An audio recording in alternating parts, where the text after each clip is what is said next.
had PhDs. So thank you for, putting me in that category as well as most of the people in this room. Thank you very much.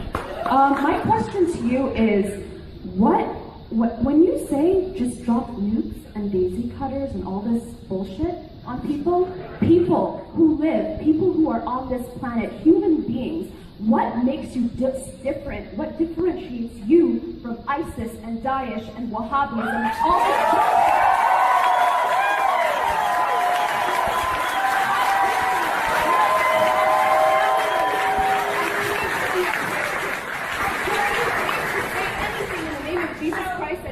Cross around your neck. How dare you?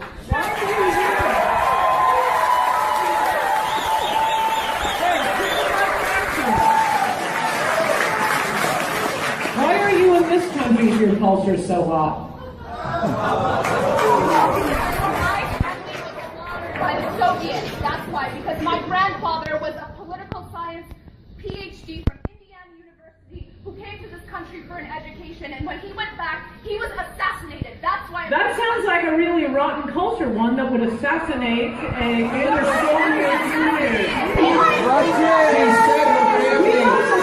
Hold on, guys. Hold on. We don't assassinate our political science PhD, so I would say right there we got a better culture. She said her family was assassinated in the Soviet Union. I think we all agree we have a better culture. Okay?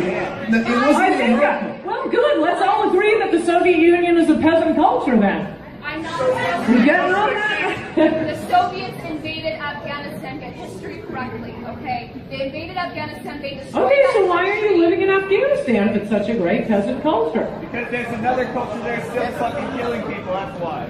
That's not a good culture. And you didn't answer the question. I don't know if you. So it's a nice effort at deflection, but don't. What makes you different Because from those extremists? this is just a silly point about war. Look, if there's a point to going to war, there's a point to going to war. I'm saying if there is a point to going to war, I don't want any Americans dying for a regime change when you are going to have a President Obama come in and reverse the victory of that war. The question is whether it's worth going to war. I happen to think it is, but it's going to be a long conversation. The point is, apparently you do come from a peasant culture if you are here. That doesn't make any sense at all.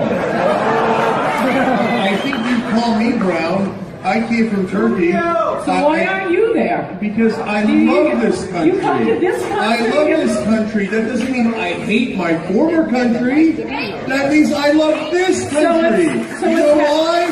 Because it isn't a Christian nation. It isn't a nation just for white people. Because I believe in the First Amendment. Because I believe in what America stands for. Unlike you.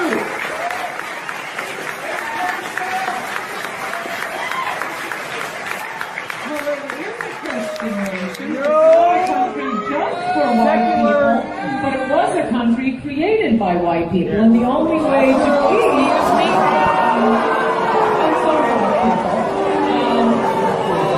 the only way we're going to prevent any portions of the globe from not entirely becoming a place where a political science PhD will be assassinated and women are at risk for female genital mutilation and honor killings is if we stop those cultures from coming here.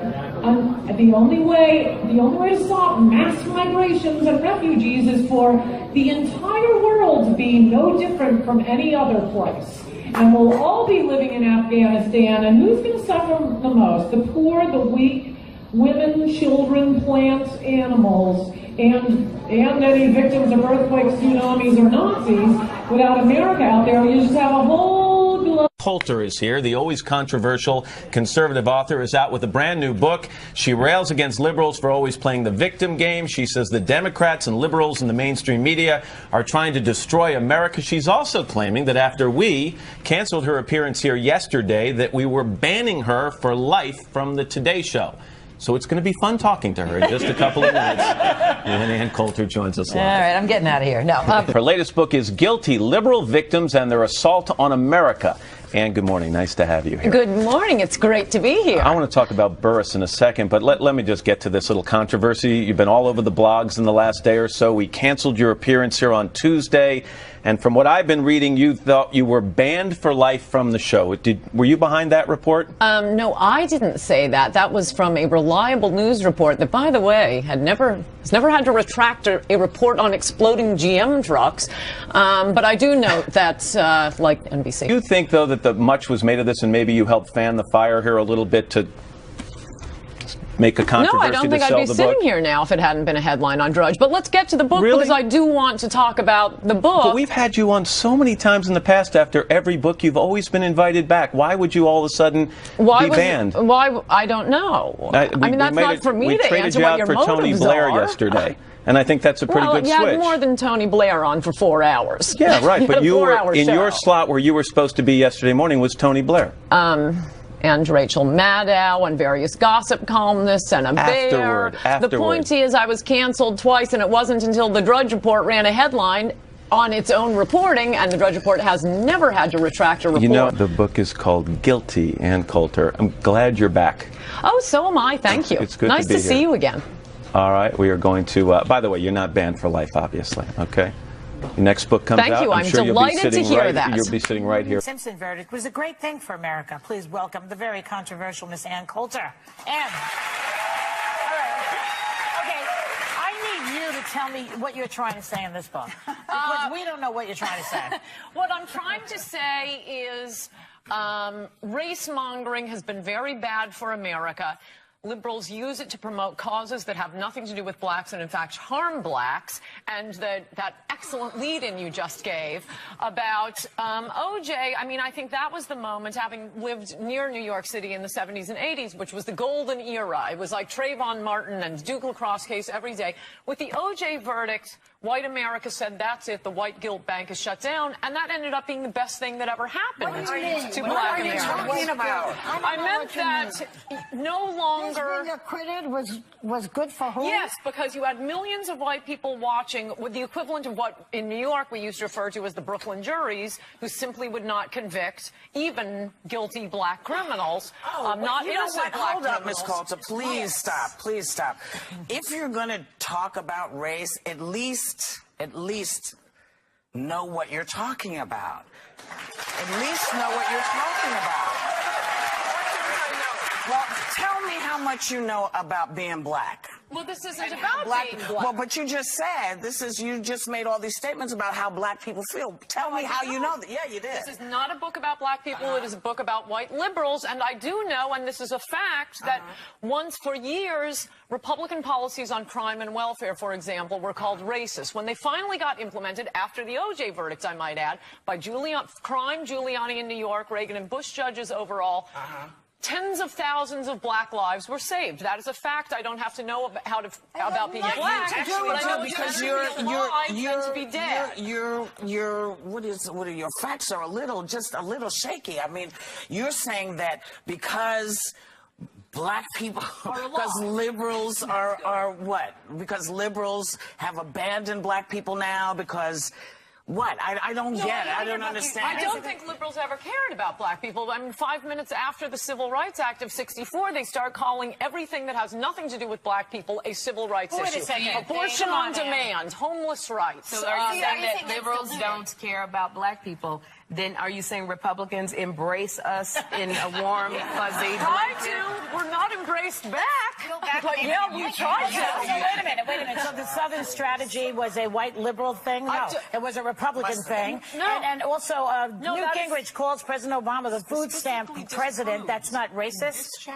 Wait a second. Do you really think that was, do you believe it was racist for Newt to say that the president is a food stamp president? Well, he wouldn't say it that. I'm not a big fan of Newt, so we could just skip that for a second and get to the Southern strategy. Yeah. Because I've specifically disproved it. It's an absolutely liberal folklore.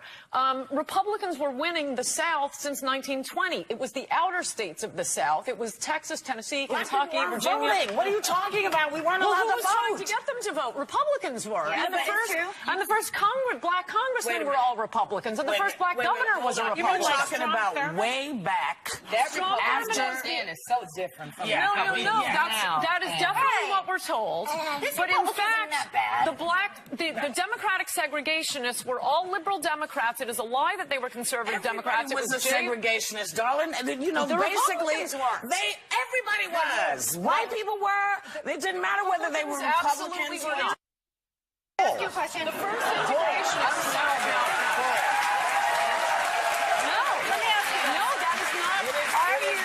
Okay, just read chapter 14 in this book. The first Republicans to be elected in the South. Listen to my grandmother, who was there, who remembers what Howard happened. Baker, an aggressive integrationist, first Republican elected in Tennessee to the Senate. You have Winthrop Rockefeller, first Republican governor in But you know, I have a question Arkansas. about today. Integration. Let me ask you something about what's going on now. It seems to But the me Southern strategy is a lie. It seems to me that voter suppression is happening in areas where black people and Hispanics are, and it really is being promoted by the Republicans, not the Democrats. So in my view, and I have a different one from you, it looks as though the Republicans are really going against blacks, not the liberals. No, and this what is do a you say to perfect that? example.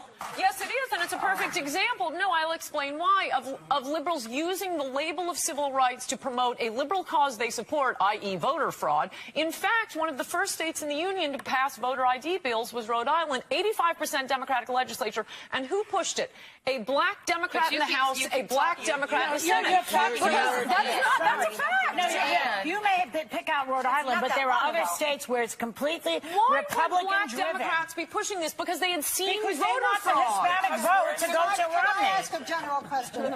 Every book that you write is very controversial and shocking, and it's usually an opinion that's disparate with everybody else's. Right. Do you just write these books and try to find whatever it is that's going to make everybody say, What do you believe this crap? The reason, it's an excellent question. The reason I write these books is because I try to correct things that people believe that are just false. Here's the question And for this you. is a lot. This is a question because I was reading a book, and you're the only one that says it. Well, there are a few things. I mean, discovering that we never won the Goldwater states and Republicans didn't win the Dixiecrat states until the Dixiecrats died out. You keep staying back in the past. You got to come into the present. But this is what I want to say. That's new to me. The rest of it, other people know. In reading your book, you know, you keep saying if you would read chapter 14, if you would read, you make such divisive comments and incendiary comments and hateful comments at times.